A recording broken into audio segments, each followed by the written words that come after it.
ದೇವರ ನಾಮಕ್ಕೆ ಸ್ತೋತ್ರವಾಗಲಿ. ಪ್ರೀತಿಯ ಸಹೋದರ ಮತ್ತು ಸಹೋದರಿಯರೇ, ಈ ದಿನಗಳು SSLC, PUC, ಡಿಗ್ರಿ ಹಾಗೂ ವಿವಿಧ ಕೋರ್ಸ್ಗಳ ಫಲಿತಾಂಶ ಬಂದಿರುವ ದಿನಗಳು. ಸಾಕಷ್ಟು ಜನರಿಗೆ ಒಳ್ಳೆಯ ಮಾರ್ಕ್ಸ್ ಸಿಕ್ಕಿದೆ ಹಾಗೂ ಅವರ ಸುತ್ತ ಅವರ ಒಳ್ಳೆಯ ಫಲಿತಾಂಶವನ್ನು ಸಂಭ್ರಮಿಸಲು ಸಾಕಷ್ಟು ಜನರಿದ್ದಾರೆ. ಆದರೆ ಕಡಿಮೆ ಮಾರ್ಕ್ಸ್ ತಗೊಂಡವರು, ಫೇಲ್ ಆದವರು, ಇವರ ಬಗ್ಗೆ ಏನು? ಇವರ ಜೊತೆ ಇರುವವರು ಯಾರು? ಬೇರೆ ಯಾರು ಇರುವುದು ಬಿಡಿ, ಸ್ವತಃ ತಾವೇ ತಮ್ಮ ಜೊತೆ ಇಲ್ಲದಿರುವ ಸ್ಥಿತಿಗಳು ಬರ್ತವೆ. ಸಾಕಷ್ಟು ಜನರು ಆತ್ಮಹತ್ಯೆ ಮಾಡಿಕೊಳ್ಳಲು ಪ್ರಯತ್ನಿಸ್ತಾರೆ. ಸಾಕಷ್ಟು ಜನರು ನಿರಾಶೆಗೆ, ಖಿನ್ನತೆಗೆ, ಡಿಪ್ರೆಷನ್ ಅಂತ ಹೇಳ್ತೇವೆ, ಅದಕ್ಕೆ ತುತ್ತಾಗುತ್ತಾರೆ. ಬರೀ ಮಕ್ಕಳು ಮಾತ್ರ ಅಲ್ಲ, ಅವರ ಹಿರಿಯರು ಕೂಡ ಖಿನ್ನತೆಗೆ ಒಳಗಾಗುತ್ತಾರೆ. ನನ್ನ ಮಗನಿಗೆ ಇನ್ನು ಭವಿಷ್ಯನೇ ಇಲ್ಲ, ನನ್ನ ಮಗಳಿಗೆ ಇನ್ನು ಭವಿಷ್ಯನೇ ಇಲ್ಲ ಎಂಬಂತೆ ಅವರು ಯೋಚನೆ ಮಾಡುತ್ತಾರೆ. ಆದರೆ ಪ್ರಿಯರೇ, ಇದು ಸತ್ಯವಲ್ಲ. ಇದು ಲೋಕದ ರೀತಿ ರಿವಾಜುಗಳು. ಇದು ಲೋಕ ನಮಗೆ ತಿಳಿಸುವಂಥದ್ದು. ಆದರೆ ದೇವರು ಇದು ನಮಗೆ ಹೇಳುವಂಥದ್ದಲ್ಲ. ದೇವರಿಗೆ ನಮ್ಮ ಬಗ್ಗೆ ಬೇರೆಯೇ ಯೋಜನೆ ಇದೆ.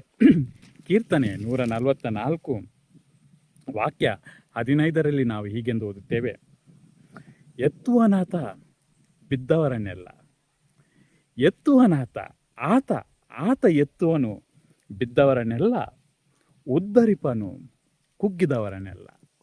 ಆತನು ಉದ್ಧರಿಸುವನು, ಬಿದ್ದವರನ್ನು, ಕುಗ್ಗಿದವರನ್ನು, ಫೇಲಾದವರನ್ನು ಉದ್ಧರಿಸುವ ದೇವನೊಬ್ಬ ಇದ್ದಾನೆ. ಇದು ಸತ್ಯ. ನಾನು ಫೇಲ್ ಆಗಿದ್ದಿರಬಹುದು, ಆದರೆ ನನ್ನನ್ನು ಎಬ್ಬಿಸುವ ದೇವನೊಬ್ಬನಿದ್ದಾನೆ, ನನ್ನನ್ನು ಉದ್ಧರಿಸುವ ದೇವನೊಬ್ಬನಿದ್ದಾನೆ. ಪ್ರಿಯರೇ, ನೀನು ಪಡೆದುಕೊಂಡ ಕಡಿಮೆ ಅಂಕದ ಬಗ್ಗೆ ನೀನು ಚಿಂತೆ ಮಾಡಬೇಕಾದಿಲ್ಲ. ಚಿಂತೆ ಮಾಡಬೇಕಾದದ್ದು ದೇವರ ಜೊತೆ ನಿನ್ನ ಸಂಬಂಧ ಹೇಗಿದೆ, ಅದರ ಬಗ್ಗೆ. ದೇವರ ಜೊತೆ ನಿನ್ನ ಸಂಬಂಧ ಚೆನ್ನಾಗಿದ್ದಾರೆ, ನಿನ್ನ ಬಗ್ಗೆ ದೇವರಿಗೊಂದು ಯೋಜನೆ ಇದೆ. ಈ ಕೀರ್ತನೆಯನ್ನು ಬರೆದು ದಾವೀದನಿಗೆ, ಸ್ವತಃ ಆತನಿಗೆ ತಾನು ಒಂದು ದಿನ ಇಸ್ರಾಯೇಲ್ನ ರಾಜ ಆಗುತ್ತದೆ ಎಂಬ ಯಾವ ಕಲ್ಪನೆಯೂ ಆತನಲ್ಲಿ ಇದ್ದಿಲ್ಲ.